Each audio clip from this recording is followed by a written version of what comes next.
the microphone. All right, here we are. Everybody hear me out there? Good. All right, so we're all okay. It's up to you. I thought about it, and it's because if you want, we could schedule this after. If you would prefer, after I would do it the Monday after the break. What? Or the test. I'm I'm fine to do it then if you want. This is team effort. Do we think we should just bite the bullet, get it done, and just go and I want to have a break? good week. Yeah, good week. So we want to do it. Wait. So are you saying? I think Monday after the break sounds great. Monday after I think break. Monday after break is my vote. I also. Okay. How about we do it online? Settle. I'm doing my literature. So stop. Don't be cute. I know it's hard. Not my call. I would rather bite the bullet Friday, but if everything's Monday, I'm not going to complain. What do you think? I'll be here over Oh, you're stuck. Yeah. Yeah, you might as well start. All right, so let's do it Monday after the break. Yeah. Sounds good with me. Anything else to know? I'm no. I'm What not. about team? Like, could we enhance it? Oh God, we want a team. What about one cheat sheet? I'll take it under advisement. All right. If not, we can do Just one cheat sheet, one We 8 by can do 10 a tag paper. team. Well, I'll take it under advisement. Okay. I'll think about We it. should have a vote. I will buy. We don't know. No, that certain things like that are executive decisions. I will buy you food every day. You don't need to buy me food. My wife and I are we're going back on the hard. Remember your peak cup. But Remember your little peak cup. we have to go back. We've decided we've eaten too much for too long without guidance. All right, we're going to start. Back to immune. Are you ready? Good. Glad to hear it. Why am I so nice to you? I don't know. Because you love us. Yeah. Look, please. I'm trying to quit. Look, my wife, the cats, and the dog love me. Not necessarily in that order. Though the cat last night was particularly affectionate. Oh my God. Well, no, because my wife said her mom. And so it's like, hey, You're the second choice. I'm definitely second choice. All right, we went over this to start, everybody. We looked at some of the mechanisms that are there, and the way I characterized it is we're going to look a bit at the levels of defenses. So the frame is always that idea of when you penetrate a level, things change.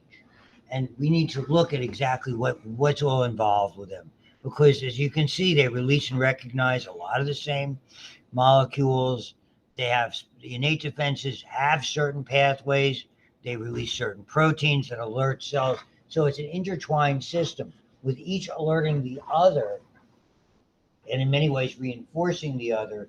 And until we get to the intricacies of the cellular-based systems, then that will be more apparent. I will spend a fair amount of time looking at some autoimmune diseases in this, various presentations of immunological phenomena, allergies, for surely the most common of all of these.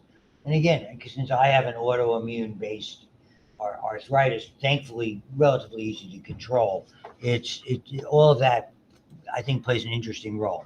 So as we look at it, we look at the innate defenses, and we'll get to the adaptive defenses and the humoral and cellular nature of immunity, but certainly not today, perhaps not until after we return.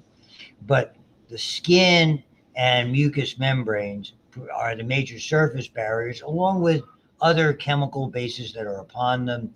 And when the internal defense is certainly more cellular and secondarily chemically based. It's the way I would look at it. And not all of you are in immunology, though obviously many of you are. So hopefully this reinforces. I don't confer with Dr. Maurer about what he does. So if he has a different interpretation or a different way of presenting it, share it with me, please, because I think that just enhances the opportunity. Okay, the innate system, first and second line, all about disease-causing entities. Patho for disease, gen for generating. That's the way we look at that. So, and it's not limited. I mean, you can look at these defense systems as we saw in the blood can be activated traumatically with a cut. Okay, but what effectively happens almost any time when there's a physical damage to your skin barrier, typically it's rare that it's in a sterile environment, as though you stick yourself when you're operating on somebody, which believe me, you do. And it doesn't mean that you should not treat that as a potential site of infection. It's just highly unlikely because of the environment that you're doing it in.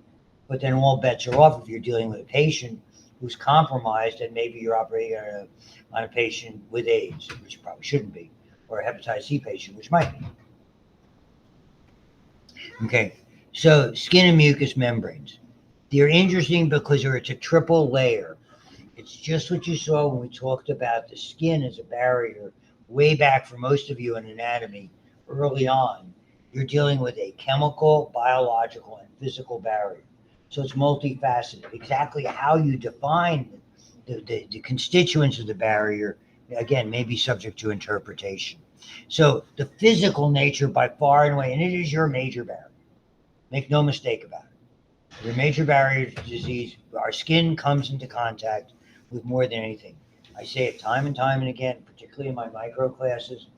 When it comes to skin, you have to be particularly cautious. Because when you have a break in the integrity of the skin, you open yourself up to, so you have to take precautions, to minimize or limit your exposure.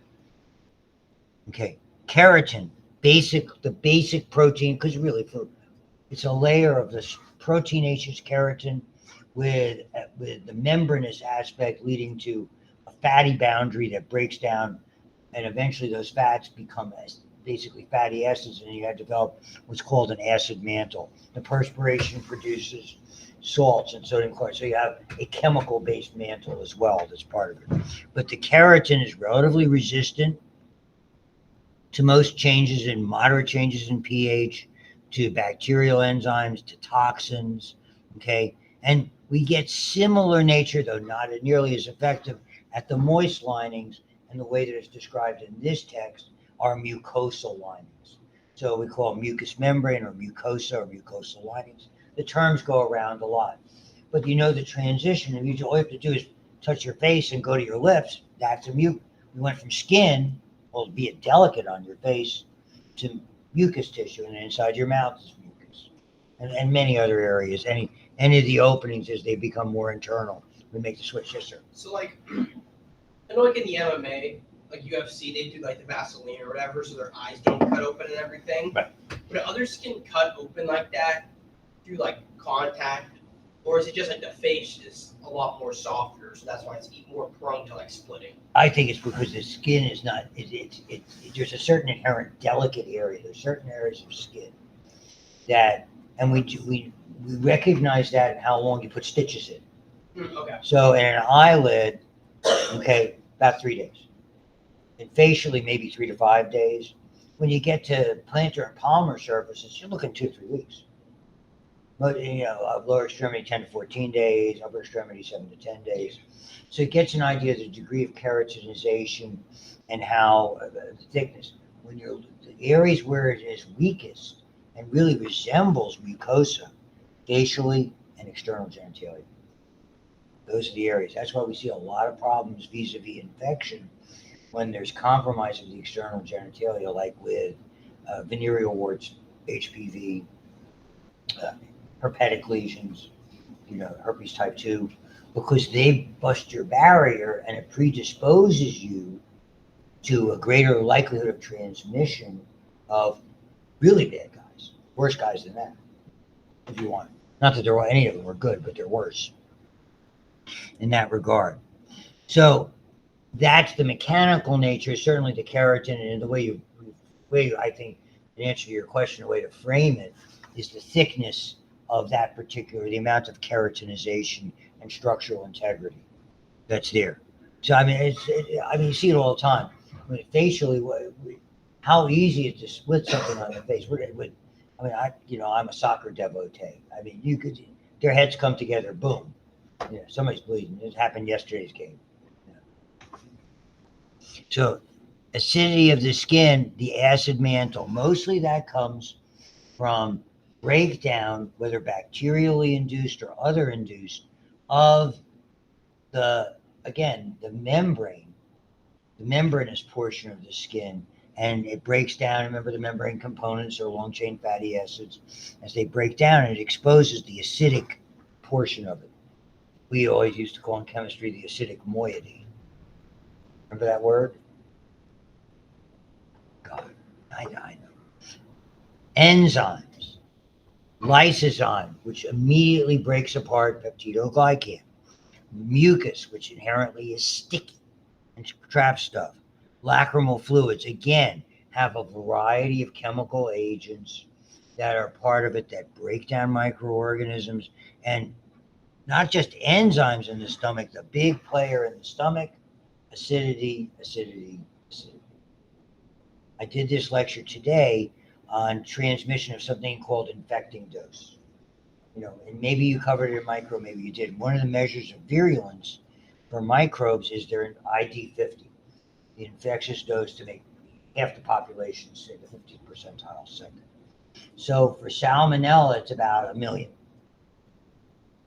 to get salmonella food infections or food poisoning. For infections, a better term. For Shigella dysentery, classic dysentery, that's bacterial, is caused by Shigella, which has another severe toxin. That the infective dose is probably somewhere between 50 and 100. The difference, the ability to survive in stomach acid environment. So that plays a big role. If you are somebody who takes agents that are protonic agents, it's one name, protonics. We cover this a little bit again when we get to digestive fizz. Those are acid blockers. They block the proton pumps that are associated with the parietal cells that you might remember from anatomy when we did gastrointestinal anatomy.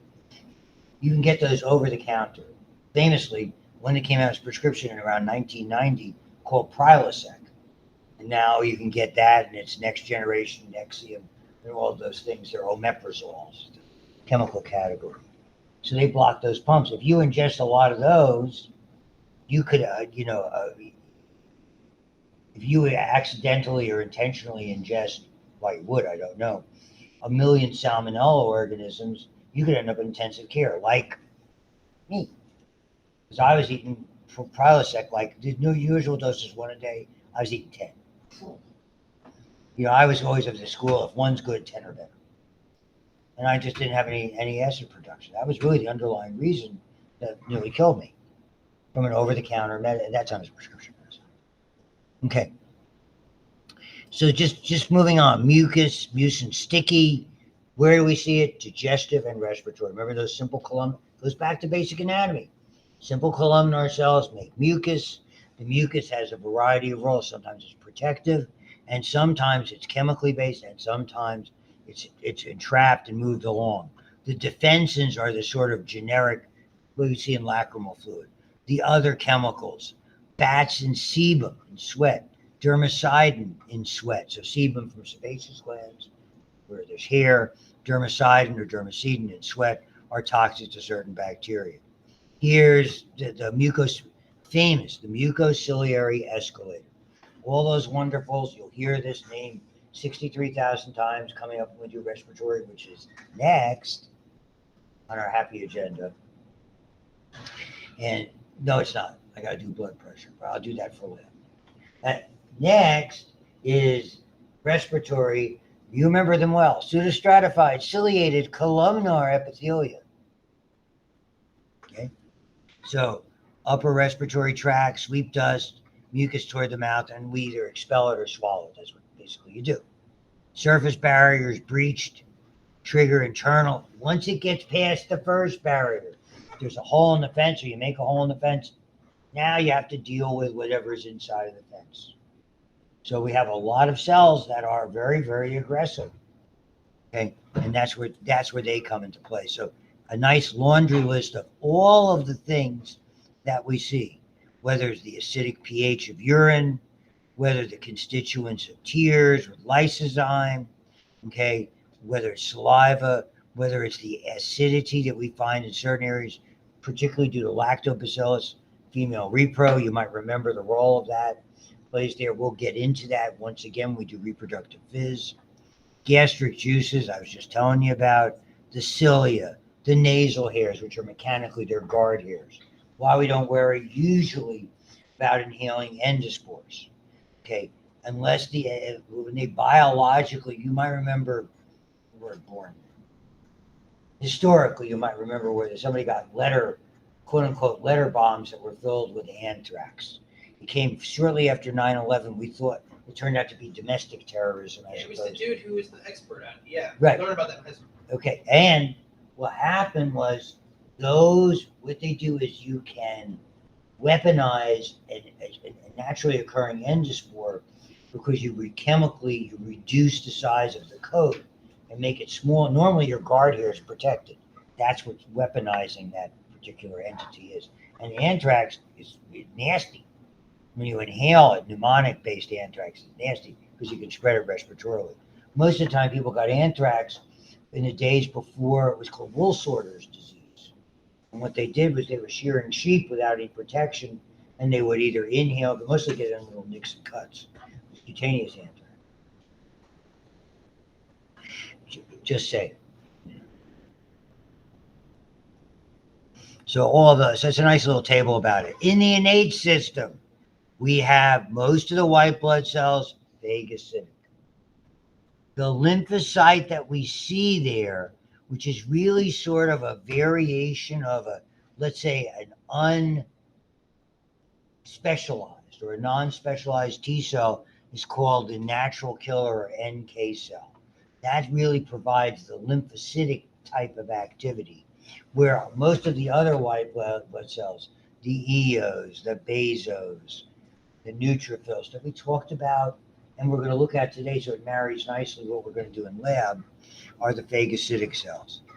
Your inflammatory response, because all of these cells, when they are contacted, when they start to respond, or from chemicals that are caused by the invasion and or the injury, all release cytokines. Cytokines have a valuable role in altering capillaries, allowing the white blood cells to exit. Remember that diapedesis stuff?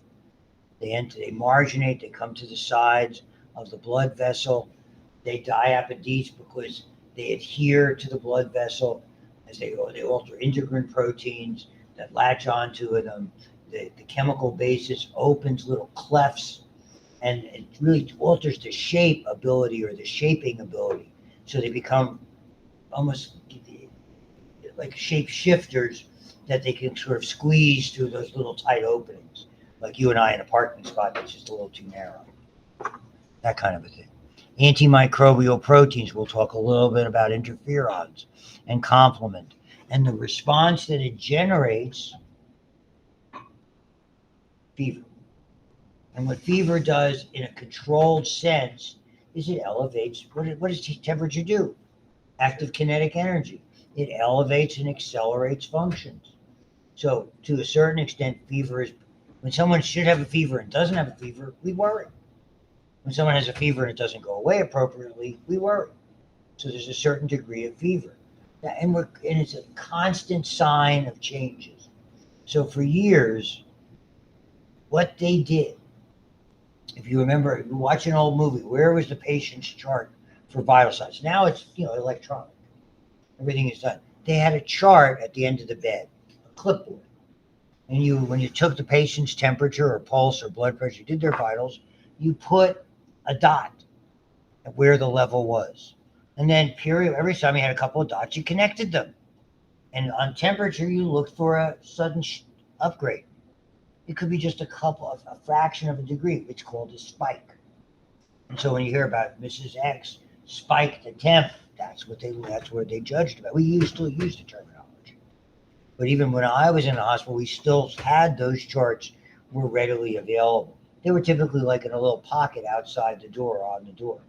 And the same kind of clipboard. And there wasn't a lot of computer cards running around then, just saying. I know you find this strange. I had one of the first computerized offices that when I started putting my paper, 1985. I got an IBM XT 8286 system. And I had one of those modems that you took the phone, plugged it into a holder. The speed of the transfer, 14.4 kilobytes.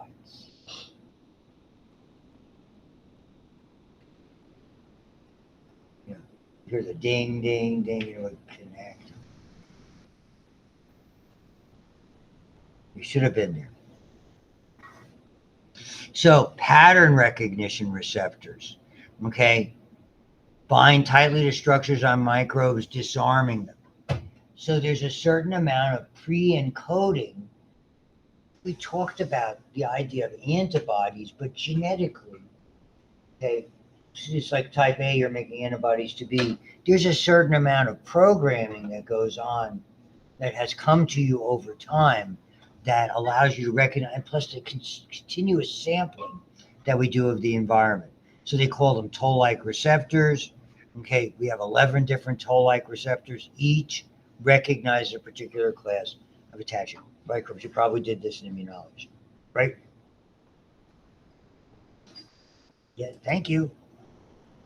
Phagocytosis. You know my affection for symbology. Okay? I love it that our main arm of our defense system eats invaders. I can just see one. I'm having an old bacteria. Fava beans are nice. Yeah. I'm channeling my Dr. Lecter. Okay. So neutrophils, we're going to revisit them again, just like we did in the blood. They die fighting. Bacterial slayers is what they're called. Macrophages so neutrophils in the bloodstream, neutrophils out of the bloodstream, macrophages from monocytes, chief phagocytic cells, in the sense that they do most of the eventual cleanup. So once there's debris or broken apart neutrophils or other elements of the immune system, basically the macrophage, big eater, okay, is the one that gobbles it up. There are ones that are free and ones that are fixed. So some of them wander like around the alveolar area, internally in the lung. We generate millions of those. We get rid of millions of those. A lot of those is when you expel mucus, they're part of it. Fixed macrophages that reside in certain areas. The microglia we talked about. You're going to see these ones, they're very much stellate. You have one in the skin. Remember, you have a dendritic cell in the skin. That's basically a fixed kind of a macrophage. So, and the liver is just an area where we do a lot of processing. So all of these, basically everything that you've ingested in some way, shape, or form, it's going to go through the liver to be dealt with. And that's what they look like. It's great. I must tell you this as an aside. We've kind of known about this. It has all these tentacle-like, and what they were envisioned to do way back when, and they probably work a little bit like that. When they're attracted, the pseudopods would literally latch onto something. They grab it. Like that. A very famous actress who is more famous for her beauty than for her actress just died. Did you see that? What was her name? That's what I'm hoping you saw it. I remember the name before I did. Raquel Welch. Didn't ring a bell with it. What movies? We're talking uh, Streetcar Named Desire. Yeah. No, it's not Streetcar. Not Streetcar. She has a very iconic picture back in the 60s called 1 Million Years BC, which is a remake of a movie from 1948 with Victor Mature and Lon Chaney Jr. Just saying. Okay, where they've used the dinosaur fighting element, even though we know dinosaurs weren't people.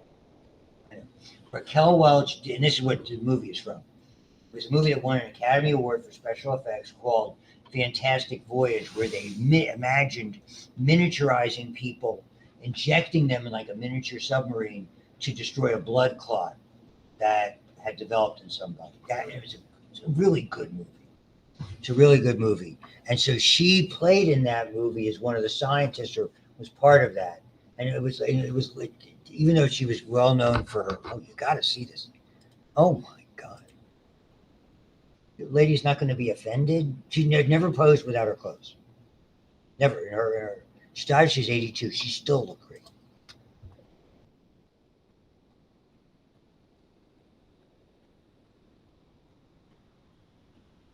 She little touchy there, but that's okay. So these were some of that was like the 1 million year BC. So she was one of the many women who was, and this is her when her almost 80 years old. Okay, and so she was known. Okay, and appeared in a lot, and she appeared in some relatively recent TV shows and things like that. If you look at her IMDb, that she maintained that, but she was one of. There were several women who were known in the movies who were like that. Elizabeth Taylor back in the day, a woman who's still alive today and still and she called Sophia Loren. It's absolutely amazing, and interestingly enough, so she had a lot of looks. I apologize. Hopefully nobody was bothered by that.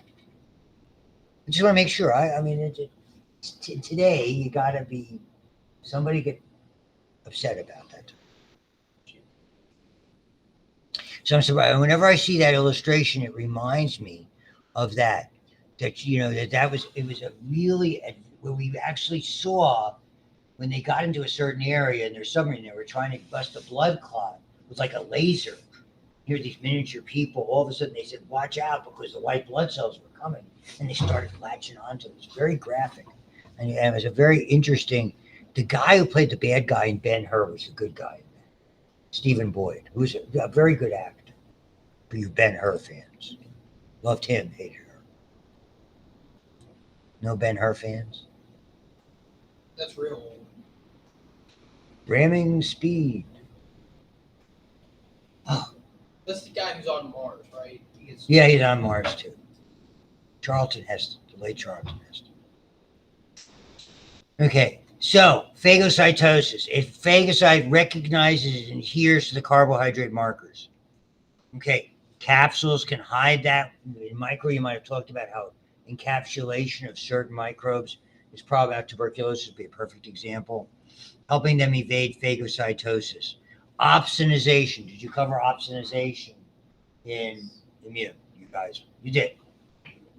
Okay. You know what? I love this. I always do this. You know what opsonization actually means? To make tasty. So it's a series of chemicals that coat or complement, that use antibodies or complement as opsonins that coat. They talk about handles. It's not nearly as fun to make tasty. Whenever I see that, one thing comes to my mind from another famous old movie. And from a modern era, one of the stars was just on The Masked Dancer, whatever that is. Dick Van Dyke. He was in a very, very famous movie. That's the one. No, Mary Poppins. Mary Poppins. What was the song from that? Not Chim Chimney, Chim Chim Cheree. Spoonful of sugar. That's why I think about opsonization. Makes the medicine go down. Medicine go down. Can you tap dance? No. 2 left feet. Just think best in show. It'd be a lot cooler. Two if left you feet. did. Sorry. Here it is. Thank you. Phagocytosis, pseudopods, phagolysome, acidic, reactivated lysosomal enzymes, and exocytosin erased. All good. Bye. Tuberculosis, interesting if you didn't do it in micro. One of the problems with tuberculosis is it lives inside of the macrophage, flourishes, and eventually reproduces, does some damage, and it's really that it creates something called a giant cell, which eventually becomes a tubercle because it's surrounded by other cells trying to attack it. And then it undergoes a very interesting kind of necrosis inside called caseation necrosis. And this hard tubercle, and that's where it got its name, because they felt it was like little bits of bone in the lung when they felt, post-mortem the lungs. So they call it, and all of a sudden it opened up into the blood vessels and spread the tuberculosis throughout. So here's an interesting helper T cells, which we're going to get to, trigger the macrophage to produce what they call the respiratory burst. That's an important thing. So it releases toxic derivatives of oxygen, free radicals, or oxidizing chemicals like hydrogen peroxide, increasing the pH and the osmolarity of the phagal lysosome. Defensins are like small, think of them as membrane components that pierce membranes. So it's very interesting how your body sort of mimics how you would get into something. If you don't, years ago, I mean, if you've seen surgery when we operate on bones, nowadays we use, and you see it all the time, see it on crime shows when they're like doing post-mortem stuff, and they take out a saw that's basically it's powered by either nitrogen gas like mine was, or compressed air. Okay? And basically it's a saw that the blade oscillates very fast and you just, before we had those to cut into bones, the way you did it was you took a mechanical drill, like this, and you drilled a hole to weaken the bone. Think of pumping holes in something. Then you took a chisel blade and severed it. That was the old way to do an osteotomy, cut in bone, or surgically fracture bone and reset it without power equipment. So, I mean, there was nothing unusual about that. Bone's extraordinarily strong. So you did the weakening by drilling, taking a fine drill and creating holes in particular patterns. Just saying. Okay? Cell killing free radicals, etc., etc. They're there. The NK cell, large lymphocytes that police the blood in the lymph. The most important distinction when studying immunology is what system does what. What activates the T cell line and what activates the B cell line? What do we address with antibodies? What do we do with cell-mediated immunity? So we spend a lot of time on that. Effectively, in your innate system, when you're seeing defensins and IgA, which we'll get to, those are effectively antibody or chemical-based ways of defense. Your analogous innate defensive member to the T cell is here, the NK cell. So all of those lymphocytes that you see typically associated with the skin or the tissue, the loose areolar or connective tissue underneath the skin, are killer T cells. What do they attack? The cell line. They attack cells that have either been transplanted, transfused, cancerous cells, cells that have been invaded and been altered by viruses or bacteria. They are cell-mediated. Anything else is not, because most of the damage is done by toxins or by viruses floating in the bloodstream or in tissues, and the way that we stop them is we immobilize them or attack them with antibodies. If there's one thing you gain out of this presentation today, that's the key, and we're going to review it several times. So they attack cells that lack the cell surface antigens that we call self. Those complexes that I'm sure you talked about called MHC complexes, major histocompatibility complexes. All those self versus non-selves. They kill it by inducing apoptosis. They secrete potent chemicals that enhance inflammatory response. They're very useful. And then as we move on, inflammation, whenever we see injuries, doesn't matter what the source of the injury or the damage is. Trauma, heat, chemicals, you name it. We all know what it comes from. Again, that's one of those things we look for with regard to competency in the immune system.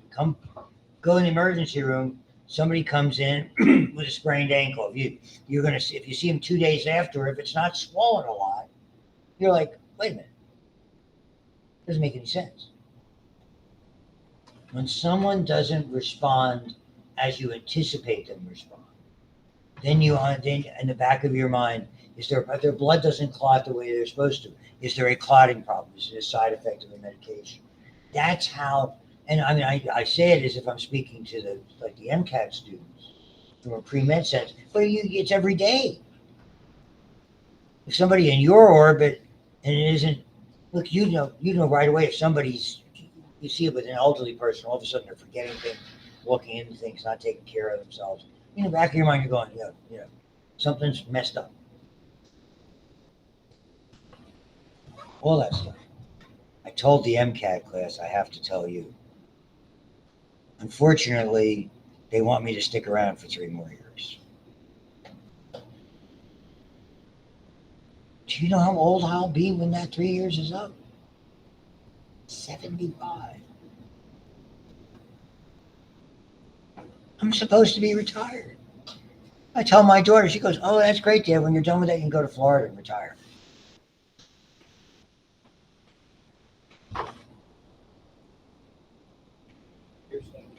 She was her 37th birthday this weekend. There's a video Someone's not married. that's not married. She was at some club going under the influence. A lot. She should be. As she was. Must be that way. She was. She's every. Did you have a good time? She goes, "I don't remember." That's the best. Okay. I wanna be in that group. You're already as pretty as she is. You're just at least, but you've been in college a lot longer than she's ever been. She's not. I used to tell you the only time she was at college, parties. And she only got arrested once. She's been arrested. You ever been arrested under stop? No, I got pulled over 3 times. no, I'm not talking about traffic violations. Oh, okay. No, she was at like the weekend before finals up at UConn where her best friend eventually got a master's degree at the time.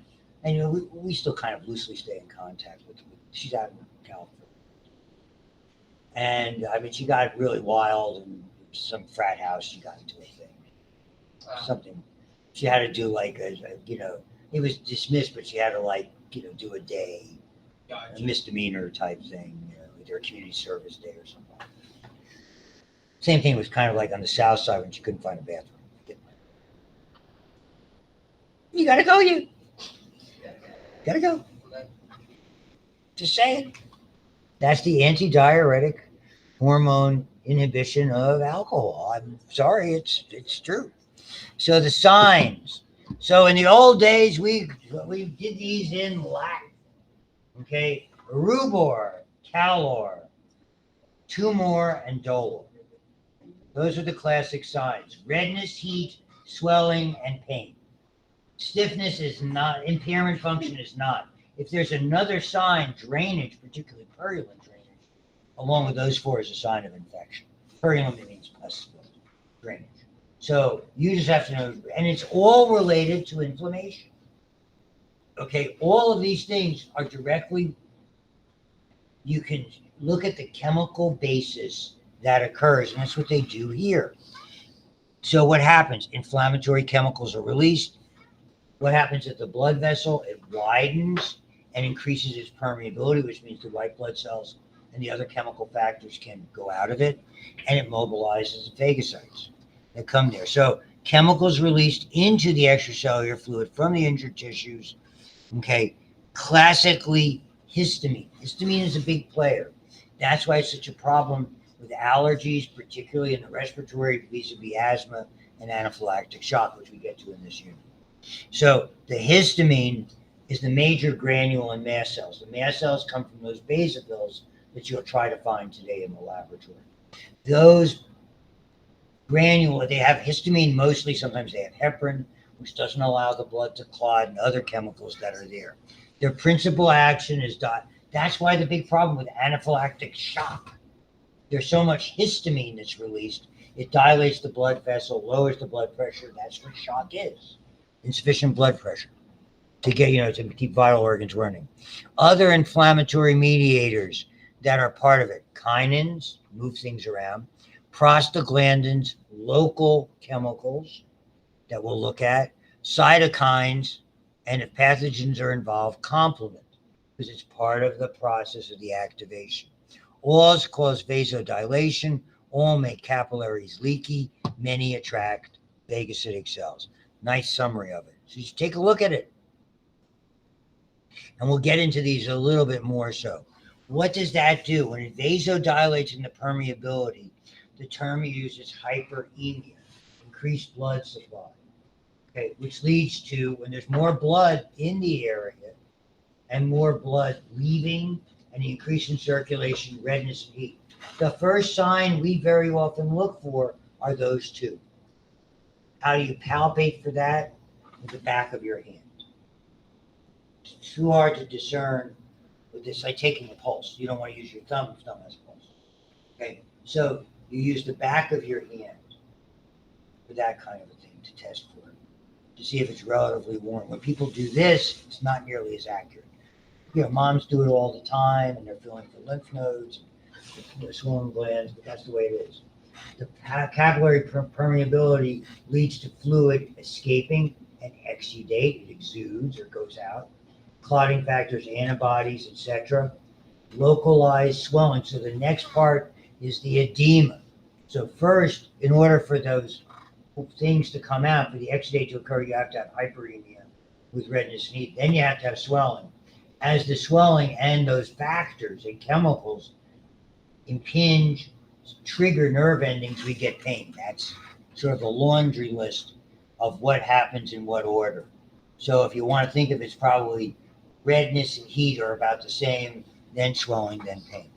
And so those are called famously the cardinal signs of inflammation. Pain from toxins, from bacteria, other chemicals. Why is it good? Tissue moves out other foreign material into the lymphatics. Clotting proteins complement what the clotting factors is, the scaffolding, etc. A certain degree of isolation occurs. Your body tends to wall things off. When it does not, it's a bigger problem. One of the big things that we look at, particularly in extremities, is there are inherently spaces between structures. We call fascial planes. And when it infects and spreads along the fascial plane, it goes very, very rapidly. And so when you see things like that, it's scary. Mobilizing phagocytes, neutrophils first, macrophages follow. First one on job, neutrophil. The general, that's sort of the first, the largest, we have the most of those. They're first on the scene. If it's due to a pathogen, complement is activated, and that basically is a signal that gets to your adaptive system to go, Houston, we have a problem. Apollo 13.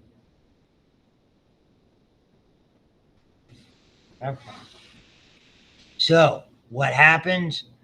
Glucose and release of neutrophils from bone marrow, a factor increases the number of white blood cells. This is what I gave you before.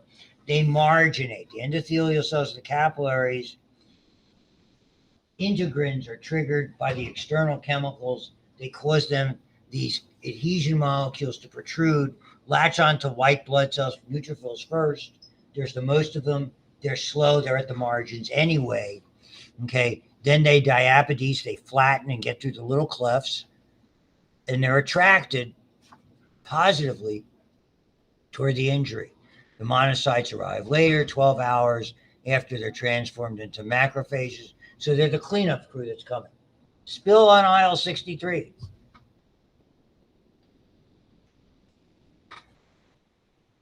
Not waving today. There's just that expense. All right, goodbye. I'll see you guys too soon.